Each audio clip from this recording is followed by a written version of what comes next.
Welcome, everybody, to the next episode of Chiefs Focus First and 10 on a weird Tuesday night. Cold, windy in Las Vegas, 41 degrees, 60-mile-an-hour winds and rain. I don't know what it's like in Kansas City right now, but I'm not used to this.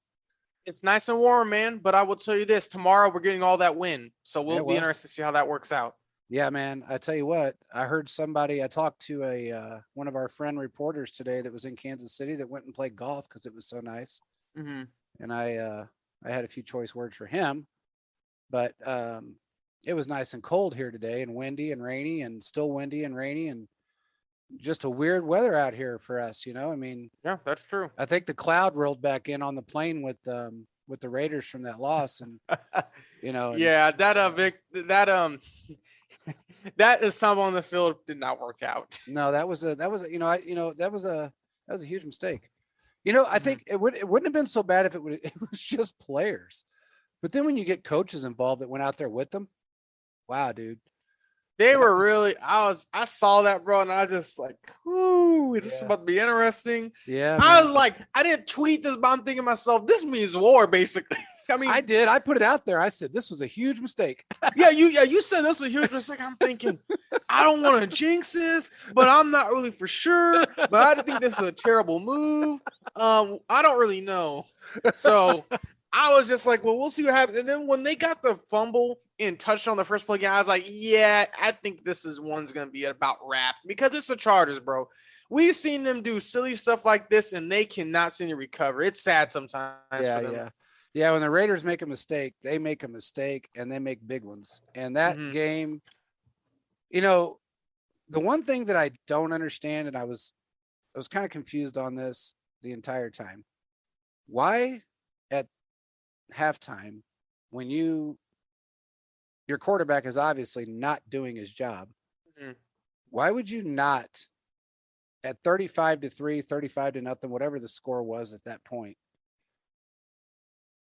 why would you not throw Mariota in there and at least try? I mean, you got nothing to lose at that point. I agree with you, and I don't know what they were doing at that point. I think in that situation, you want to stick with Carr, but it's kind of like you might just want to see what else you have. Yeah, But I I think at mean, that point they're like, it doesn't matter whatever we do, we're gonna be blowing this team up anyway. That's kind of how I took it. yeah, So maybe so. I mean, I guess maybe it wouldn't have been such a devastating loss if they would have.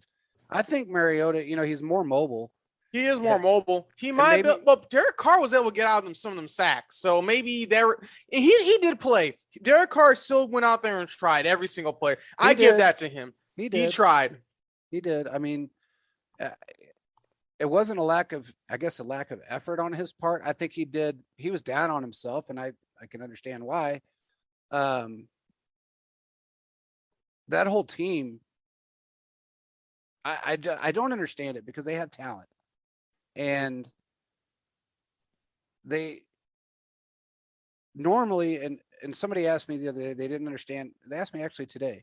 They said, why would they put their special teams coach as the head coach or interim head coach? And I said, well, most teams would.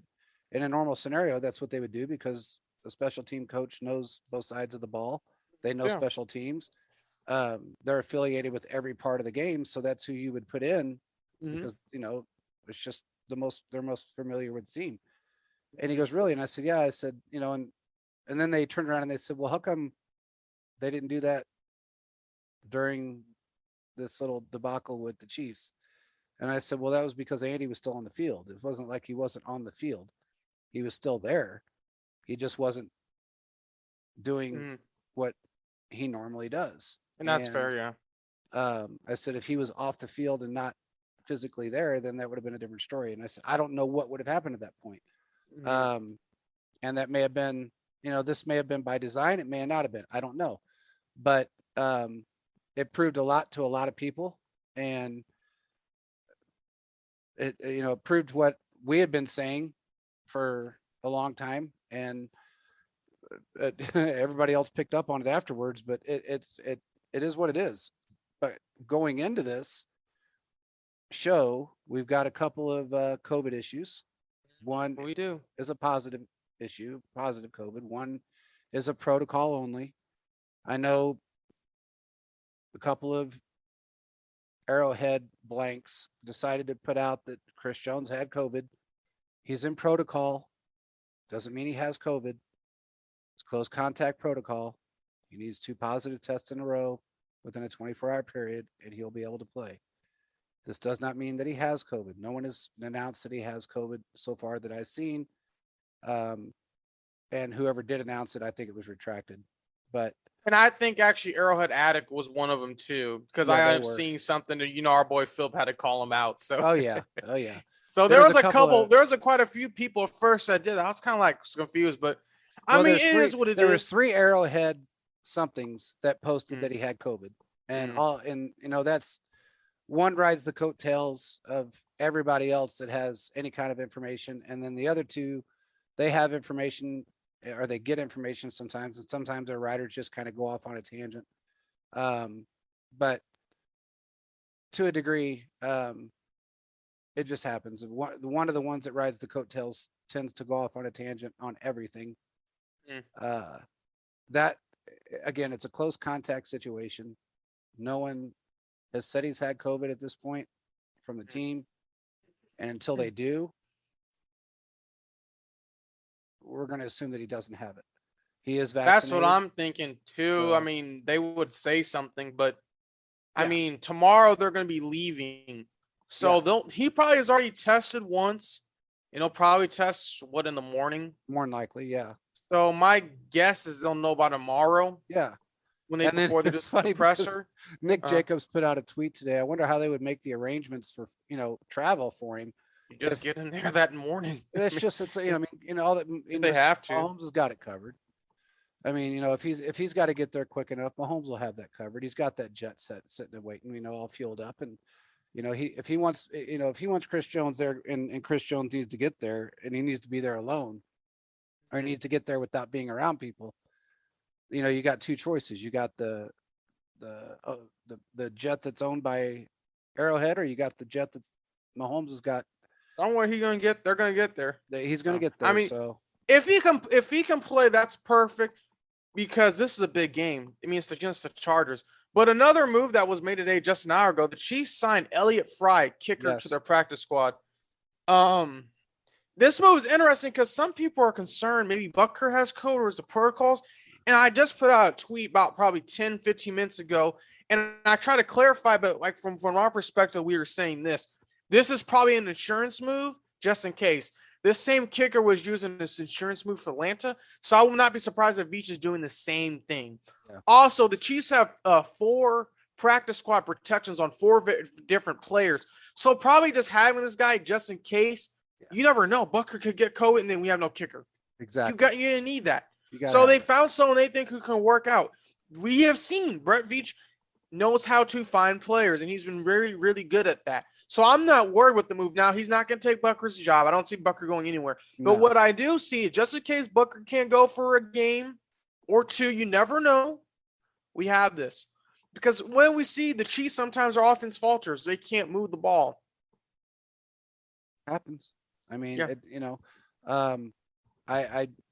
I'm not concerned with. I'm not really concerned with the Chris Jones situation as much as everybody else is at this point. And if for some reason he can't play, we do have great fill-ins, and with the addition of Ingram, I think that helps tremendously. If we didn't have Ingram, then I'd be really worried. But Yeah. with Ingram being there, and then you've got Wharton that can fill in, Turk, you've got a lot of guys that can fill in and still make a huge difference and keep the line intact. So I'm not real concerned, either way. I would, Mhm. don't get me wrong. I mean, there's no replacing Chris Jones, but his big giant hands getting up there, knocking down passes and getting to a quarterback is Chris Jones is a different player. I mean, He second is. round pick. He should have been a first round pick. He fell to the Chiefs, which is perfect. But Chris Jones is just a different player. Different He breed. knows what he's doing. He knows if I can't get a quarterback, okay, you know what I'm gonna do? I'm just gonna kind of move around, put my hands up in the air, like wave Yeah. like I just don't care, and knock the ball off the ground. That's basically what he's been doing. yeah, And that's one thing that he's really good. That's what he's been really good doing. yeah. So having Chris Jones helps so much. Just looking at this game, the Chiefs need to win. If they can win this game, they will, I think, pretty much wrap up the division. If they can wrap up the division, whew, it's a long time coming. Yeah, So it's going to be a rough ride for the rest of the AFC. I think it's going to be a rough ride either way, but I don't see them losing this game. I really don't. I think right now I got a few tweets today from Charger fans that are, I think they're shaking in their boots right now. I know they know that we're not the same team that we were. oh, we're not the same team. Yeah. We literally beat ourselves in the foot and only lost by possession. Yeah. I mean, seriously, and it was a Hail Mary that would have, if it would have went our way, we would have tied the game. So exactly. We're not the same football team we were. We're definitely not the same defense. You know, we have been talking back in week 3, week 4 on the show about how this team will end up top 15, top 10. Right now we're 7th in points allowed. I think 6th or 7th. And we should actually be a little bit better than that. But right now I think we're 6th or 7th in points allowed. And I believe we're top 10 overall. Well, JP, one thing about the Chiefs defense, they're putting up Legion of Boom like numbers. Oh, 9 points. 9 We're points. putting up Legion of Boom type numbers. I think we might have one. If we can just get a couple more players for next year, whew, we in for a treat. Oh man. I mean, and look, for everybody out there that keeps asking me on DMs, do you think we're going to re-sign Melvin Ingram? Do you think we're going to do this? Yes, I do believe we're going to re-sign Melvin Ingram. Look, the man is happy. This is the happiest. I don't see him going anywhere. No. And the reason why I'm saying that, because his defense is so dominant. And plus that the cap is going to go up, and we'll get into that later in the show. Hey, I really think that they have a chance. He is. Bro, he doesn't look like the same guy. No. Like he does not look the same guy like he was with the Chargers. I was like, he's good. It's a resurgence in his life that, you know, at his age, even he's playing like he's 24, and I just don't see him leaving, and I don't see the Chiefs letting him go. It's no different than it is with Tyrann Mathieu. You know, everybody's still worried about Tyrann Mathieu. He's not going anywhere. He's not. He's still. Look, if you listen to Spagnuolo, if you listen to anyone from our team, coach wise, talk about Tyrann Mathieu, he is the leader of that defense. And when Spagnuolo talks about him, it's all about his leadership, his play on the field, and if without him, it's a different football team. Mm-hmm. And everybody knows that. You know, it's crazy because he was drafted by Arizona. Wasn't real happy there. Didn't get, I guess he wasn't really treated as well as he should have been. They brought in some other players. He spent that short amount of time in Houston. Which oh no, yeah, you're talking about, I know you're talking about, yep. Yeah. Didn't work out very well for him at all. And when he came here, this is the happiest he's been in his career. He changed the whole tone of this team. Yeah. I mean, he changed everything about this team. It's, if you really look at it, you've got 2 players that changed the culture of this football team as far as the players are concerned. And that is Patrick Mahomes and Tyrann Mathieu. Mm-hmm. Those 2 guys changed the way this team looks at winning, looks at playing the game. That's true. And you don't let people like that go. It's that simple. You figure out ways to keep them. And I think if anything, if it came down to a money aspect, which I don't think it will, especially with the cap numbers, projected cap numbers, which are, well, to get into later, but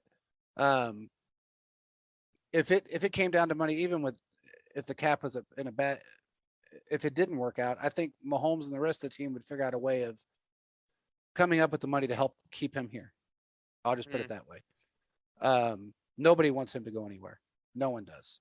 So, and that's coming from Clark down. Nobody wants him to leave. Oh yeah, I don't see him. His family is planted roots here. They're